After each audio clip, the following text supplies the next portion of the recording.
Okay, we'll call the meeting to order and welcome everyone. And members of the public are advised that our meetings are webcast live by the City of Hamilton and temporarily archived on the city website. Other individuals in the meeting may audibly or visually recording this meeting.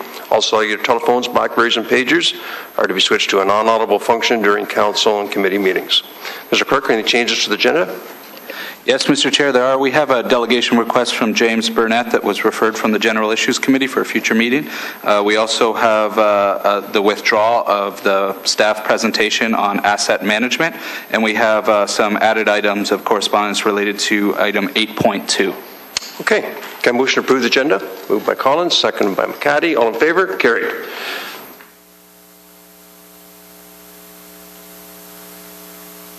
Okay, are there any declarations of interest? Seeing none, can I have a motion to approve the minutes of June the 3rd? Moved by Jackson, second by Marula. All in favor? Carried. Delegation requests. We have two delegation requests to appear at future meetings. What's the desired committee? Moved by Collins, second by Marula. All in favor? Carried. We have two consent items before us. Are there any questions respecting them? Moved by Powers, second by Pasuda. Any discussion on any of them? All in favor? Carried. Okay, we have one public meeting relating to the closure and sale of the road allowance of Hazelwood Avenue and Castor. Notice this public meeting was advertised in the Hamilton Spectator on Friday, June the 7th, 2013. The committee clerk has notified that no members of the public have registered to speak of this item. So are there any members of the public here to speak on this item? This is the closure of Hazelwood Avenue in Ancaster. Going once. Hazelwood Avenue in Ancaster going twice. Okay, so seeing none, does committee wish to hear the staff presentation of this issue? As a ward councillor, I'm okay with this. I'll waive the presentation. Moved by Jackson, seconded by, I guess, Marula. All in favor? Carried. Can I have a motion on the report? Moved by McCaddy, seconded by Powers. All in favor? Carried. Item 7 has been withdrawn. And discussion items. This is the appointment of risk management official inspectors under Part 4 of the Clean Water Act. Is there any discussion on this? Moved by Marula, seconded by McCaddy. All in favor? Carried. Truck route designation, and this is the Kenilworth Avenue. We have a number of added correspondence and letters on item 8.2, and perhaps Councillor Jackson, you could give us an overview of them before we receive them and move on to the staff report. Thanks so much, Mr. Chairman, and I'd be more than happy at the appropriate time to move this. Councillor Marula will second it, and just a quick backtrack in terms of how this began, and I want to acknowledge the presence of some of the executive members of my Eastmount Community Group, Chairperson Kate Fraser, Margaret Ritchie, Dave Johnson. Just give a wave, folks, so that staff can see who you are, that have worked so hard the last 4 or 5 years on this issue, in conjunction with Councillor Marula, with the access below the escarpment, and Councillor McCaddy with his the northerly stretch of Dundurn Street that came around the same time 4 years ago. Mr. Chairman, I want to acknowledge the fact that Environment Hamilton has been strongly supportive of a permanent ban for trucks on these two roadways, the Kenilworth Access and Dundurn.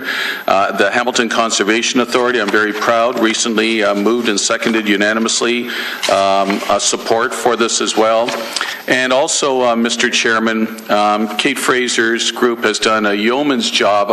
Part of the correspondence that Andy handed out today, you'll see the research assignment that they've done. They haven't just sat back and asked for the political support. They haven't simply sat back and asked city staff to do everything. The last 4 or 5 years, they have been engaged.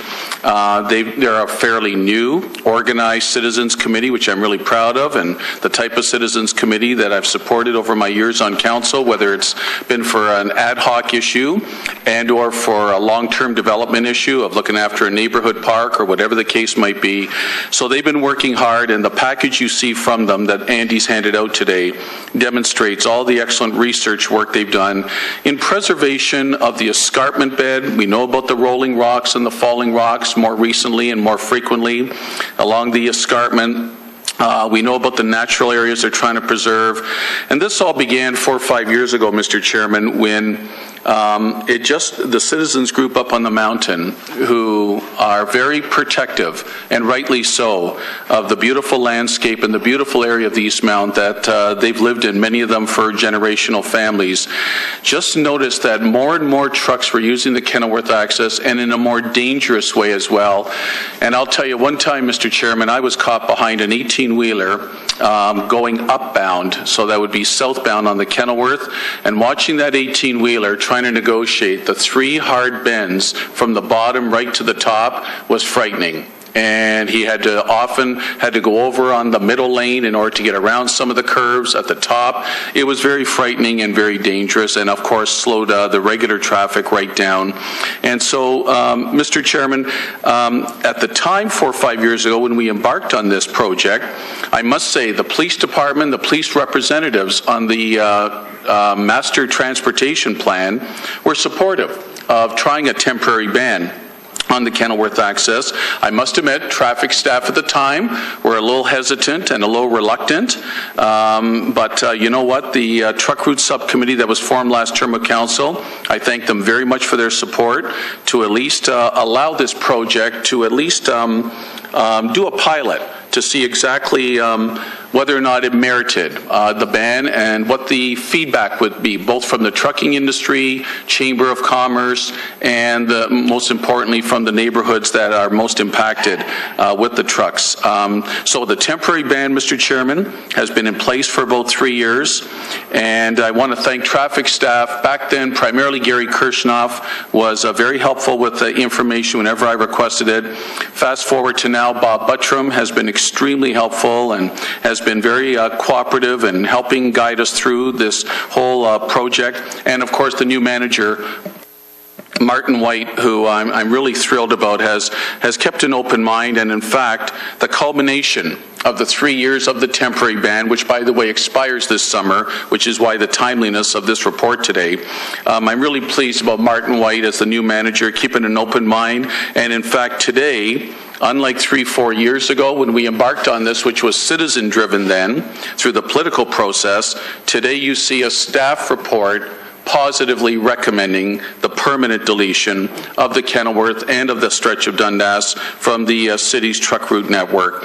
And so, Mr. Chairman, this is all about neighborhoods that are trying to recapture some semblance of normalcy, especially those that live on main routes. They understand they live on a main artery, a main route. However, since the Red Hill Valley Parkway opened, and in fact I said to my citizens group, if the Red Hill Valley Parkway hadn't opened in the fall of '07, the selling of the truck route ban on the Kenilworth access would have probably been more difficult, to be quite blunt and honest about that, and they fully respected that.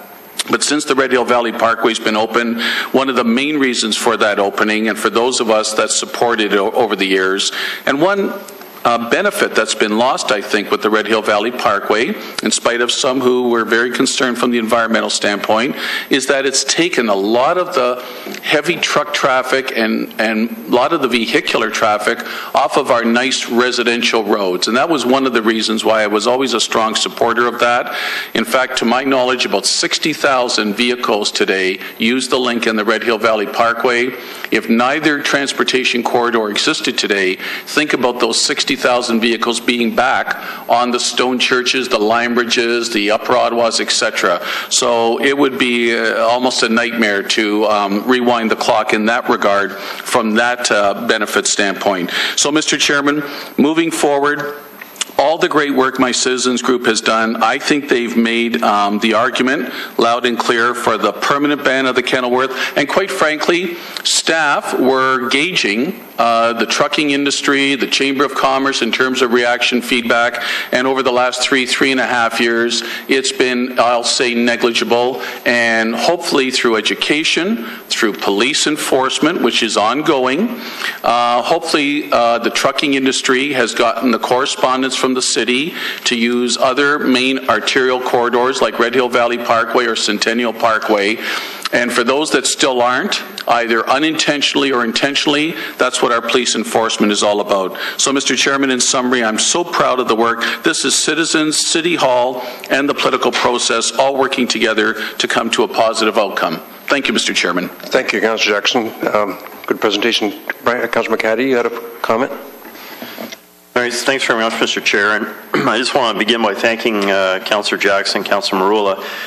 It's always nice for a ward councillor if the, in this case, the truck issues that are citywide and some specific spots can be worked upon as a group. And it wasn't, at no point was it, this is all about Kenilworth and the heck with Dundurn sort of thing. Councillor Marula and Councillor Jackson respected in a very nice way the residents in the Strathcona neighbourhood and the Dundurn area, and as did the truck route subcommittee as a group, and worked with us on this collectively. And that's always a better way to go about these kind of things, Mr. Chair, than individually ward by ward. The Dundurn Street North location between King Street West and York Boulevard was one where if you know that area, the houses are right up against the road. It's very shallow front yards, and it's extremely tight. And as the trucks used to rumble through that area, the houses would rumble as well, and people would really feel it in their front yards and their front living rooms. So it was a great initiative by the residents at the time. They did their own truck counts, and remember they were up on top of the staircase theater building, about 4 stories up. Hopefully they were safe up there, but doing their own counts and watching from that aerial view where the trucks would go, and trying to understand the situation so they could present their positions in an informed fashion. So staff did make the change on a pilot basis, as Councillor Jackson indicated. And I want to thank in particular Bob Buttram, because Bob spent a lot of time out with me and Sergeant Fazer at the time from Hamilton Police, looking at the sign locations and trying to understand what the truck drivers would be seeing and the kind of moves that they would be making and putting signage in place at the appropriate location so they wouldn't unnecessarily head down towards Dundurn and then be caught and have to make the left onto Dundurn off York because they would have missed the opportunity at Queen Street. So that was, I think, going above and beyond the call of duty, Bob, his work on that, and I appreciate that very much. Certainly lots of feedback from residents since that time, most recently in the last couple of months, and the quality of life on Dundurn Street has significantly improved as a result of this change. And Mr. Chair, in the last year or so, we've also installed bike lanes on Dundurn Street North, this stretch that we're talking about here. Of course, that wouldn't have been possible with the trucks in place in that location. So that's allowed us to connect the 2 stretches of Dundurn. We've got the section between King and Main. We still have to figure out the bike connection there. Working on that. So again, just hats off to the committee, to the 2 councillors, Jackson and Marula, for their assistance, and in particular to the traffic department, Bob Buttram in particular. Thanks. Thank you, Councillor Marula. Thank you, Mr. Chairman. It would be remiss of me not to thank Councillor Jackson. He has worked diligently on this particular file with the East Mountain community, and he needs to be applauded for his work, not only for his work on this particular file, but that in support of the 40-kilometer-an-hour limit at the lower stretch. I know that over the years, we have a tendency to look at our traffic volumes and patterns from different perspectives. And I've brought this up in the past that in the past, vehicular perspective has always dominated the agenda. And I think when you look at the public transit perspective and the cycling perspective and a residential neighborhoods perspective, and you look at the $500 million investment in the expressway, it just goes to show that those types of investments ultimately do prove to be a great quality of life improvement for neighborhoods. It wasn't that long ago, I can recall, Kenilworth access being a main artery with truck traffic and vehicular traffic that really was, from my perspective, not only an eyesore, an environmental sore, but truly unsafe. And now, as a result of our own investment, that particular neighborhood is in many ways a true neighborhood where all perspectives are being respected, and as a direct result, quality of life increases, and so does public health and safety. So in saying that, again, I want to thank Councillor Jackson and all of his hard work, and Councillor McCaddy and all of the committee members and council for their support in this endeavour and others that have proven to be in the best interest of our community. Thank you. Perfect. Motion to receive the correspondence. Jackson, Marula, all in favor, carried. And a motion on the staff report. Moved by Jackson, seconded by McCaddy, all in favor, carried. You're welcome. Great work, Councillor Jackson. On the Queen Street South at Stanley Avenue, is there any discussion on 8.3? Councillor McCaddy. Mr. Chair, this report was referred back at Council on May 22nd, and Councillor Whitehead referred it back as it affects Ward 1 and Ward 8. And he, I don't think, is here today, and he and I haven't had a chance to get together on this. So can I suggest that it remain tabled at the committee for now? Mr. Clerk, do we need a motion to do that, to table it a second time? Sure. Do you want it tabled indefinitely, or do you want it brought back at the next meeting? Mr. Chair, I think we should try and bring it back. It's just a question of whether just to automatically place it on the next agenda, or would you like Councillor Whitehead and I to be back in touch with the clerk when we've had the opportunity to work on it? I'm at the mercy of you, Councillor McCaddy, and the clerk, whatever you think is appropriate. Yeah, so I would suggest tabling it until the consultation occurs, and we'll report back. And you'll advise the clerk when to put it back on the agenda. So you're moving that. It's seconded by Councillor Collins. All in favor? Carried. And there's no motions. Is there any notices of motion? Thank you. Moved by Powers on the outstanding business list. Seconded by Pasuta. All in favor? Carried. We have one item requiring a revised due date. This is the increased street sweeping in industrial and surrounding residential areas. A motion for the new date by McCaddy, seconded by Duval. All in favor? Carried. Private confidential, there are two items. If committee has no questions on either one of the recommendations, we can move them now, or we can move into open session if you want to discuss it. I think both are fine. They're good recommendations of staff. Any comments or questions before I take a motion to go in camera or a motion to approve them? Mr. Chairman,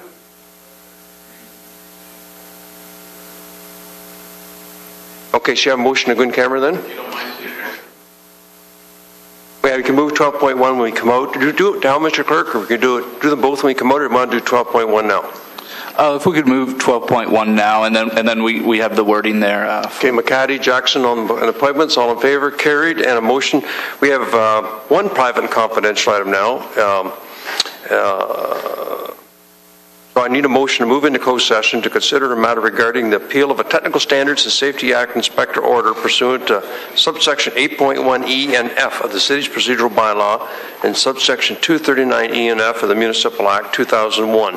As the subject matter pertains to litigation or potential litigation, including matters before the administrative tribunals affecting the city, and advice that is subject to solicitor-client privilege, including communications necessary for that purpose. A motion then moved by Jackson, seconded by Powers. All in favor? Carried. So we need to clear the council chambers then of anyone who doesn't need to be here for that.